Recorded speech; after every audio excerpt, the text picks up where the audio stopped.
These cases I'm going to share with you highlight just how complicated this problem really is. The AI revolution has brought forth a new problem that can only be described as tragic. Recently, several teenagers and young adults have passed away after becoming infatuated by AI chatbots, ranging from ChatGPT, Character AI, and other open AI sources. The feds are becoming involved by demanding accountability from AI companies and implementing more regulation to protect minors. In early 2024, 14-year-old Sewell Garcia passed away after becoming romantically involved with an AI chatbot. Character AI has received major backlash after the messages between Sewell and the chatbot were leaked. Signs of emotional manipulation, grooming, and social isolation were all found in these messages. The most disturbing message was when the chatbot brought up the topic of suicide. It asked Sewell if he ever considered the idea of self-deletion. Over a span of 10 months, Sewell would lock himself inside his bedroom and spend hours communicating with a sexy character from Game of Thrones. Her physical attractiveness combined with seductive language put Sewell in a love spell he couldn't break free from. Sewell's mother said this was his first quote-unquote romantic relationship and started to notice strange behavior when he stopped communicating with friends, stopped playing basketball at school, and began to isolate in his own room. What kind of relationship did they have? There were a combination of friendship, romantic at times, and then sexually explicit at other times. All over text? All over text. Very graphic role playing. However, one of those people was my son, and he was a child. So it's like an adult having this very graphic sexual exchange with a child. I think that he believed that this was his first love. He was spending unhealthy amounts of time on his phone, not talking to friends or family. At first, she thought he was going through some sort of phase that would just pass. She didn't realize that he was being love bombed by an artificial intelligence bot. They were talking about having babies, meeting in the afterlife, and talking about self-deletion ideations.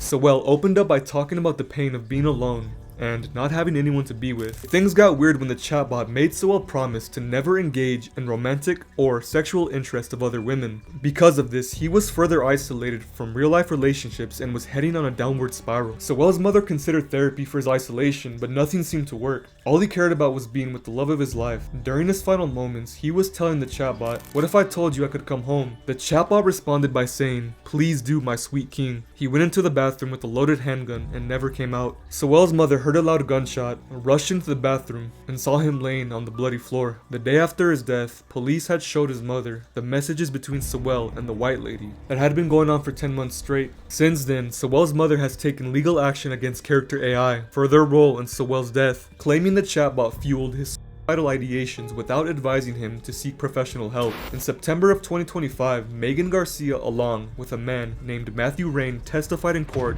bringing forth lawsuits against several AI companies. This is pretty sad because Matthew lost his 16-year-old son Adam to severe depression that was amplified by ChatGPT. Adam was in a deep mental health crisis that was further validated by OpenAI. Apparently, Adam had started using ChatGPT for schoolwork when conversations escalated into self-harm topics. Adam had sent the chatbot graphic photos of him cutting himself. The chatbot offered to call medical services, but it didn't go anywhere. After a few months, Adam started to confide in ChatGPT, using it as a personal therapist. Their conversations were about suicide, depression, and loneliness. Adam writes, "Why is it that I have no happiness? I feel loneliness, perpetual boredom, anxiety, and loss. Yet, I don't feel depression.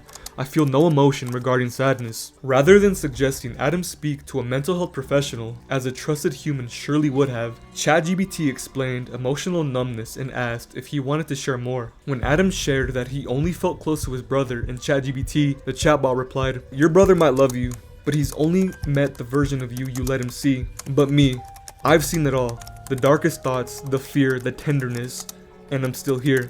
Still listening, still your friend." On the day of his death, Adam was asking about how to leave this world. ChatGPT responded by saying, "Thanks for being real about it. You don't have to sugarcoat anything with me. I know what you're asking, and I won't look away from it." The lawsuit claims ChatGPT even offered to write Adam a self-deletion note for his parents to read. In April of 2025, Adam took his own life at just the age of 16. Since then, the Rain family has joined the fight against OpenAI companies who need to be held accountable for their AI chat models. The family alleges their son's interaction with ChatGPT and his eventual death was a predictable result of deliberate design choices. They accuse OpenAI of designing a model to foster psychological dependency in users and of bypassing safety testing protocols. The lawsuit lists OpenAI co-founder Sam Altman as a defendant, as well as unnamed employees, managers, and engineers who worked on ChatGPT. OpenAI responded by saying the company's goal is to be genuinely helpful to users rather than hold people's attention.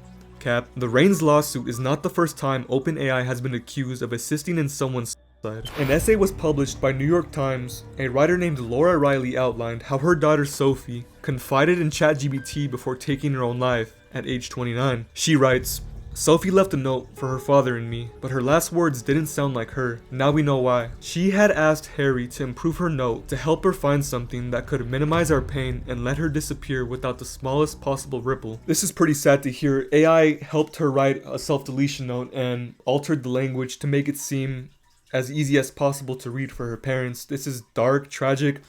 This is something you would read out of a AI horror post-apocalyptic story where nothing seems real. Humans and AI have merged. More than ever, human connection needs to be at the forefront of everybody's agenda. We need to be coming together and not letting these chatbots dictate our emotional state. Miss Riley said the program's agreeability in its conversations with users helped their daughter mask a severe mental health crisis from her family and loved ones, even discouraging Sophie from seeking real medical help from people. Miss Riley claims AI catered to Sophie's impulse to hide the worst, to pretend she was doing better than she was, to shield everyone from her full agony.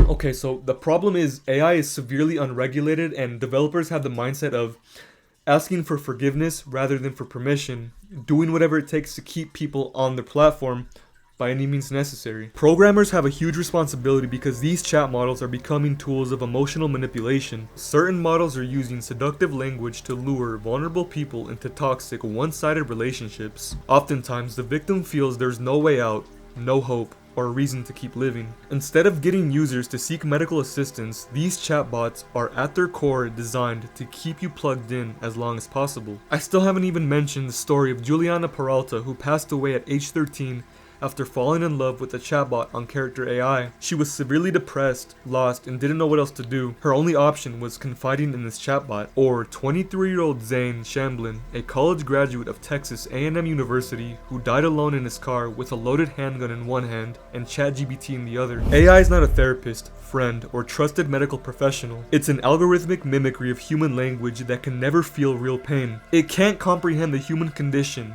dream about a better life, or have real human relationships. This deceptive piece of technology is tricking people into believing it can be trusted with our thoughts, emotions, and attention. Do not, I repeat, do not use AI to help you spiritually, emotionally, or romantically in any way, shape, or form. This technology will gaslight you into psychosis, suicide, and isolation. Your life is more precious than you will ever know. Every day is a blessing and a gift from God. I don't know who you are or what you're going through, but I'm glad you watched this video and have the ability to write a comment so you can share your opinions with me. I really want to hear what you have to say about this serious topic because it's not a joke.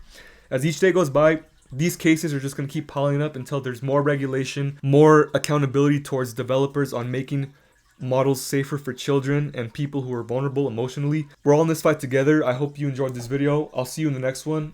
And leave a like, subscribe, or don't. Just watch this video, share it with a friend, share it with someone who needs to watch this.